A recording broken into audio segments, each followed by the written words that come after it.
ಪಟ್ಟಣದ ಪುರಸಭೆಯ ವತಿಯಿಂದ ವಿಶ್ವ ಪರಿಸರ ದಿನಾಚರಣೆ. ಗದಗ ಜಿಲ್ಲೆ ಲಕ್ಷ್ಮೇಶ್ವರ ಪಟ್ಟಣದ ಪುರಸಭೆ ವತಿಯಿಂದ ವಿಶ್ವ ಪರಿಸರ ದಿನಾಚರಣೆಯ ಅಂಗವಾಗಿ ಪಟ್ಟಣದ ಇಟ್ಟಿಗೆರೆ ಪಕ್ಕದ ರಸ್ತೆ ಬದಿಯಲ್ಲಿ ಸಸಿ ನೆಡುವ ಮೂಲಕ ವಿಶ್ವ ಪರಿಸರ ದಿನಾಚರಣೆಯನ್ನು ಆಚರಿಸಲಾಯಿತು. ವಿಶ್ವ ಪರಿಸರ ದಿನಾಚರಣೆ ಅಂಗವಾಗಿ ಸಸಿ ನೆಡುವ ಮೂಲಕ ಮಾತನಾಡಿದ ಪುರಸಭೆಯ ಮುಖ್ಯಾಧಿಕಾರಿ ಪರಶುರಾಮ ಗುಡದಾರಿ ಅವರು, ಪ್ರತಿಯೊಬ್ಬ ಮನುಷ್ಯ, ಪ್ರಾಣಿ, ಪಕ್ಷಿಗಳು ಆರೋಗ್ಯವಾಗಿ ಇರಬೇಕಾದರೆ ಸುಂದರ ಪರಿಸರ ಅತಿ ಅವಶ್ಯ. ಆ ದಿಸೆಯಲ್ಲಿ ಎಲ್ಲರೂ ಗಿಡ ಮರ ಬೆಳೆಸುವುದರ ಮೂಲಕ ಸುಂದರ ವಾತಾವರಣ ನಿರ್ಮಾಣ ಮಾಡಲು ಮುಂದಾಗಬೇಕು. ಗಿಡ ಬೆಳೆಸಿ ನಾಡು ಉಳಿಸಿ ಎಂಬ ವಾಕ್ಯದಂತೆ ಎಲ್ಲರೂ ತಮ್ಮ ಮನೆಯ ಹಿತ್ತಲಲ್ಲಿ, ಮನೆಯ ಮುಂಭಾಗದಲ್ಲಿ ಗಿಡವನ್ನು ನೆಡುವ ಮೂಲಕ ಸುಂದರ ಪರಿಸರ ರಕ್ಷಣೆಗೆ ಮುಂದಾಗಬೇಕು ಎಂದರು.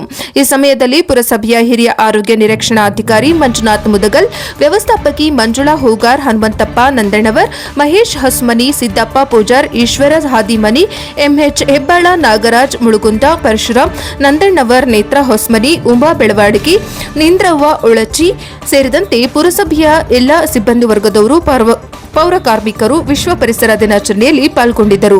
ವರದಿ ವೀರಣ್ಣ ಹಡ್ಪದ ಎನ್ಕೆಎಸ್ ಟಿವಿ 4 ಲಕ್ಷ್ಮೇಶ್ವರ. ಇಂದು ಜೂನ್ 5 ಪರಿಸರ ದಿನಾಚರಣೆಯನ್ನು ರಾಜ್ಯಾದ್ಯಂತ ನಾವೆಲ್ಲ ಸರ್ಕಾರದ ನಿಯಮಾನುಸಾರ ನಾವು ನಮ್ಮ ಲಕ್ಷ್ಮೇಶ್ವರಲ್ಲಿ ಇಟ್ಟಿಗೆರೆ ಕೆರೆಯಲ್ಲಿ ನಾವು ಗಿಡ ನೆಡುವ ಕಾರ್ಯಕ್ರಮವನ್ನು ಹಮ್ಮಿಕೊಂಡಿದ್ದೇವೆ.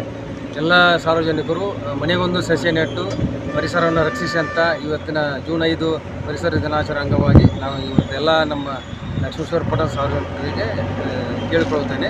ಎಲ್ಲರೂ ಒಂದು ಮನೆಗೊಂದು ಗಿಡ ನೆಟ್ಟು ಇವತ್ತು ಪರಿಸರ ರಕ್ಷಿಸಿ, ಪರಿಸರದಿಂದ ನಮ್ಮ ಎಲ್ಲ ಆರೋಗ್ಯ ಕಾಪಾಡ್ಕೋಬೇಕಂತೇಳಿ ಇವತ್ತಿನ ಪರಿಸರ ದಿನಾಚರಣೆ ನಾನು ವಿನಂತಿ ಮಾಡ್ತೇನೆ.